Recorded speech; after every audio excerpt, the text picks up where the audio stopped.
Imagine this. The year is 2045. There's an online multiplayer game called The Oasis, and you play it by wearing a virtual reality headset and a full body suit and gloves, which can make the game you're playing feel like real life. In the movie, the objective is to find 3 keys which are hidden away in the vast universe of The Oasis. This is the futuristic premise of the movie Ready Player One. Or imagine this.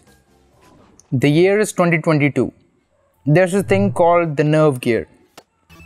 When you wear this helmet, your mind will be transferred into an online multiplayer game called Sword Art Online. And this is no ordinary game. Once you enter it, you can't get out until you win the game. And if you die in the game, you die in real life. And to the person playing this game, it feels as real life. Meaning you'll feel touch, smells and even pain when you get hurt within the game. And you can play it without doing anything in real life. You play it with just your mind. This is the premise of the manga and anime called Sword Art Online. The virtual reality tech from both of these fictional worlds is just that. It's fiction. Or is it? But before we talk about the VR tech of today, let's take a history lesson.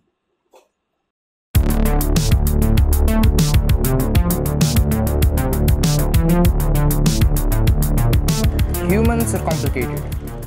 We are never satisfied with what we have. But that's a good thing. This desire to make something that is better than what we have is the reason behind many inventions. And it's the same reason that made virtual reality happen.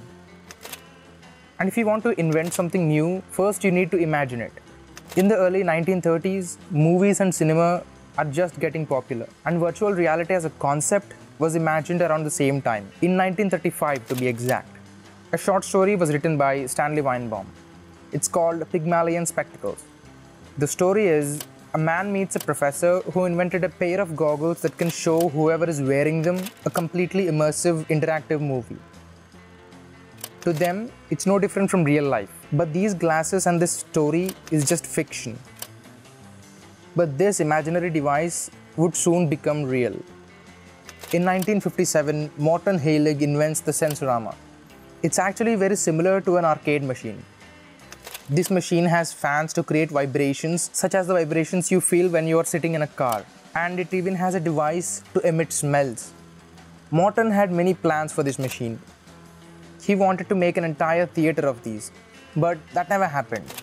And from this, we go to the first HMD, or head-mounted display. The first HMD was invented in 1965. It's a helmet with a screen in front of your eyes and a magnetic tracking device on the top. It's not a virtual reality headset to watch movies or play games, but it is believed that headset was one of the first devices that invented motion tracking. This is the same technology that is used to track your movement to control your character in modern VR games.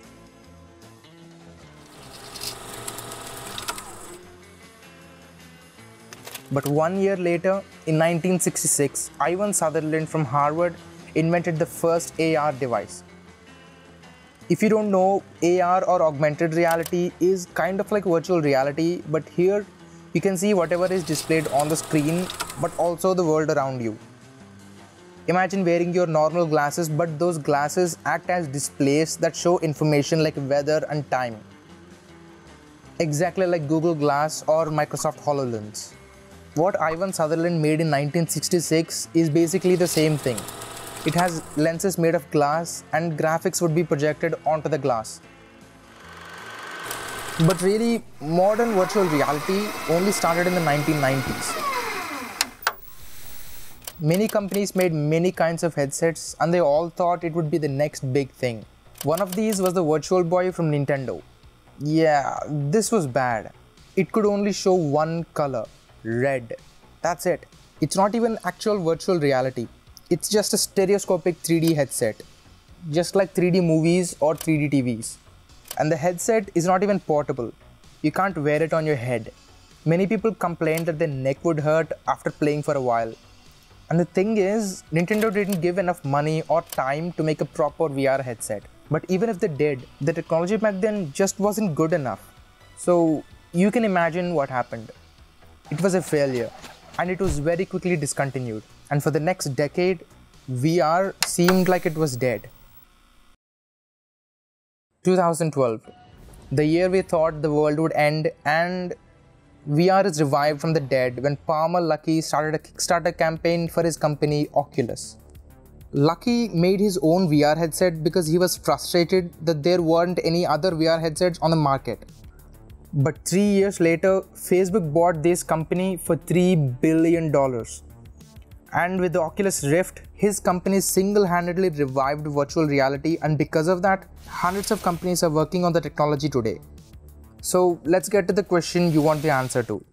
How does virtual reality work?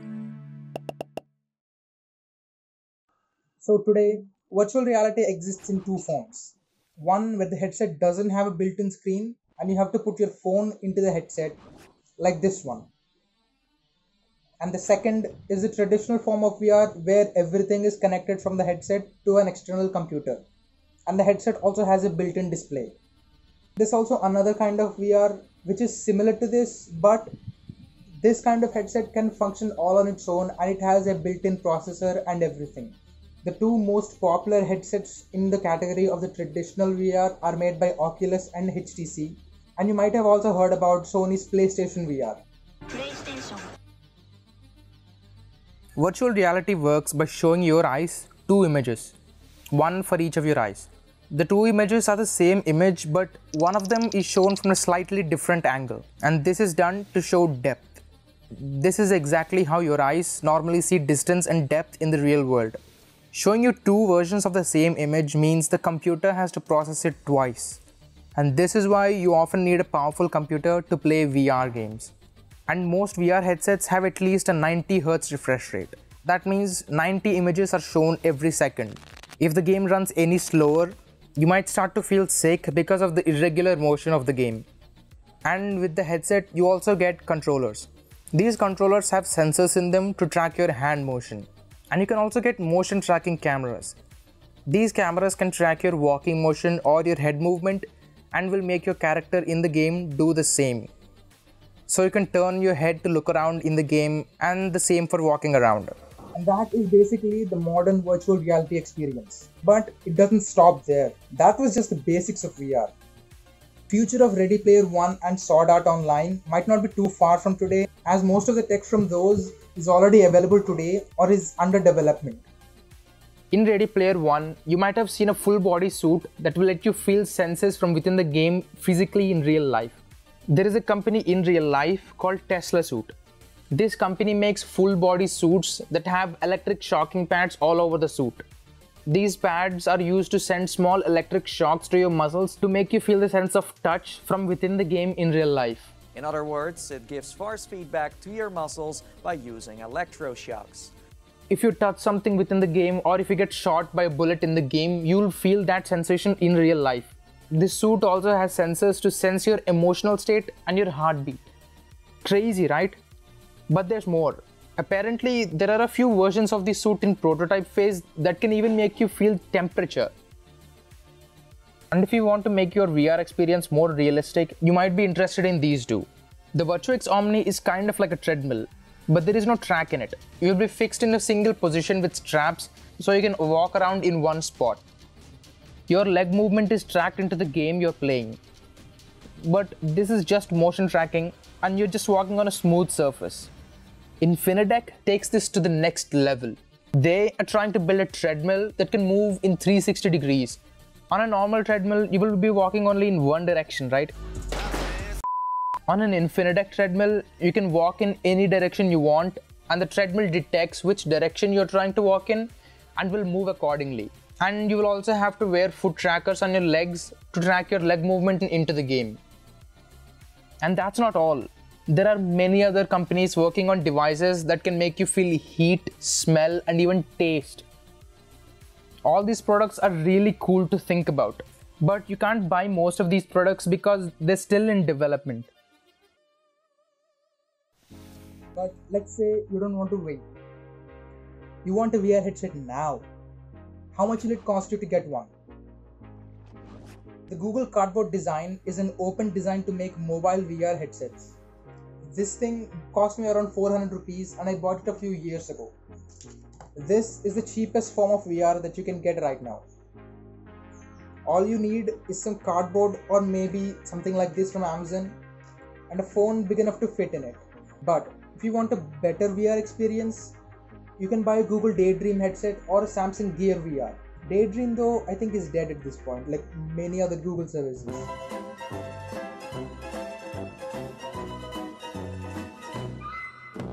And if you want to buy a Gear VR headset, you need a high-end Samsung device like one of the Note series or one of the S series Samsung phones.